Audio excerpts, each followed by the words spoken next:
AC to AC, AC को AC में convert करेगा ट्रांसफार्मर। डायोड रेक्टिफायर AC को DC में करेगा, तो आगे हम पढ़ेंगे रेक्टिफायर AC को DC में करेगा। इसमें लगा हुआ इन्वर्टर, जब यूपीएस वगैरह लगता है वो DC को AC में करेगा। कन्वर्टर DC को DC में करेगा। ये सारे सिंबल लेके वो 16 चैप्टर में है, इसमें नहीं है। AC को AC में तो which device convert AC to AC transformer, AC to DC rectifier, ये कन्वर्ट करेगा।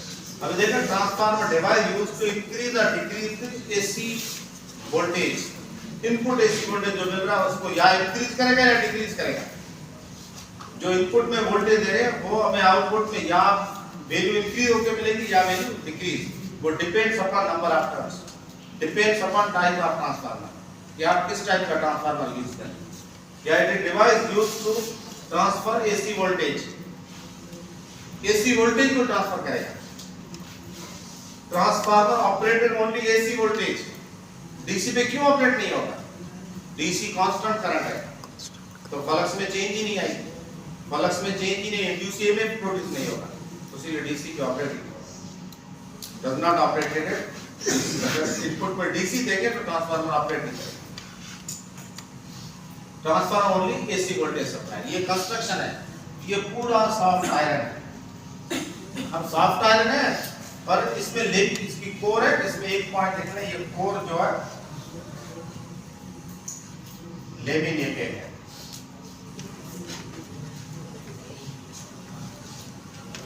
लेमिनेटेड का मतलब पता है क्या? सपोज ये देखो, ये फ्रेम बना है।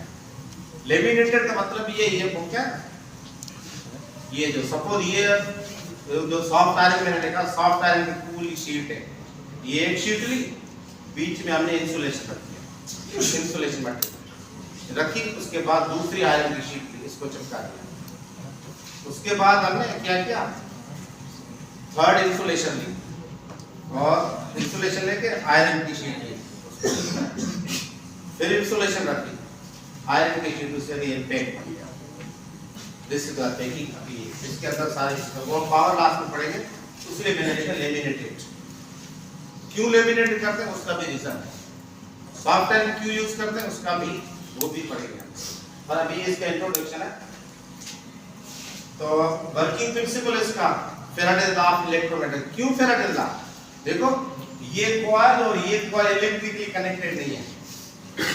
इस कॉइल के अंदर इस कॉइल को हम करंट दे रहे हैं और उस करंट का मैग्नीट्यूड मुसलसल चेंज हो रहा है, डायरेक्शन भी चेंज हो रहा है, मैग्नीट्यूड भी चेंज हो रहा है। तो करंट का मैग्नीट्यूड चेंज होगा तो मैग्नेटिक फील्ड में भी चेंज आएगी। उस चेंज की वजह से मैग्नेटिक फील्ड या मैग्नेटिक फ्लक्स में इंड्यूस EMF होगा। अब जाहिर है इस कॉइल के अंदर वो मैग्नेटिक लाइन देखो इंक्रीज हो रही है, डिक्रीज हो रही है लाइन। पहले जैसे करंट बढ़ने लगा लाइन 2 लाइनें निकली, 3 लाइनें निकली, 4 लाइनें निकली, 100 लाइनें निकली। इस कॉइल के अंदर मतलब इस कॉइल के अंदर भी इंड्यूस EMF प्रोड्यूस होने लगा। This is called self induce EMF। Primary coil work करेगा एज सेल्फ इंड्यूस EMF। इसकी लाइन है इस कोर में से। अब थोड़ा सा पता है कोर क्यों यूज करते हैं सॉफ्ट आयरन?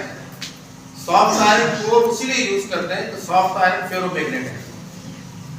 उस फेरोमैग्नेट मटेरियल एक्सटर्नल फील्ड को स्ट्रांगली अट्रैक्ट करेगा। जो ये लाइन है उसको अट्रैक्ट करके इजीली इसकी तरफ पहुंचाएगा। मतलब ये जो सॉफ्ट आयरन है इस कॉइल में जो प्रोड्यूस लाइन है उसको पकड़ के इसमें से पास करता है, इसलिए सॉफ्ट आयरन यूज करते हैं। सॉफ्ट आयरन में मेन एडवांटेज ये है तो जो को मटेरियल यूज कर सकता है। सॉफ्ट आयरन फेरोमैग्नेट है जो प्राइमरी कॉइल में प्रोड्यूस होने वाली लाइन को कन्फाइन करेगा, मैक्सिमम लाइन सेकेंडरी कॉइल में से गुजरेगी। जब सेकेंडरी कॉइल में गुजरे तो आउटपुट की एफिशिएंसी, हम ट्रांसफर एफिशिएंसी बढ़ा सकते हैं। एक ये रीजन है। दूसरा, हम सिंगल फ्रेम क्यों यूज करते हैं? मैंने कहा 2 फ्रेम नहीं लगा सकते। सिंगल फ्रेम इसलिए हम यूज करते हैं कि सिंगल फ्रेम होगा तो दैट एक ही फ्रेम पे 2 कॉइल होंगे तो ये कन्फाइन होगा कि मैक्सिमम लाइन सेकेंडरी कॉइल में से पास होगी। अगर अलग अलग फ्रेम होगा तो फासला ज्यादा होगा तो जो लाइन है दूसरी कॉइल में से पास होगी, जाहिर है उसका पैदावार कुछ कम होगा, एफिशिएंसी कम हो जाएगी। और तीसरी एडवांटेज ये है कि स्पेस भी कम ऑक्यूपाई करेगा। दो फ्रेमों में जिस जगह पे ट्रांसफार्मर लगा हुआ ज्यादा स्पेस ऑक्यूपाई करेगा, उससे बचने के लिए भी एक ही फ्रेम यूज करते हैं। पर मेन जो एडवांटेज एक ही फ्रेम का कि मैक्सिमम लाइन सेकेंडरी कॉइल में से पास होगी। एक ही फ्रेम होगा, बिल्कुल नजदीक होगा, जो इसमें से लाइनें होंगी, सपोज ऐसे है, ये लाइनें ऐसे फ्रेम होगा, इसमें line secondary coil easily pass. अगर वो अलग अलग है तो लाइनें तो बीच में लीकेज होगी, तो ये एडवांटेज ये है। अब अकॉर्डिंग फैराडे लॉ हमने प्राइमरी कॉइल को हमने एसी वोल्टेज दिया, ये एसी है।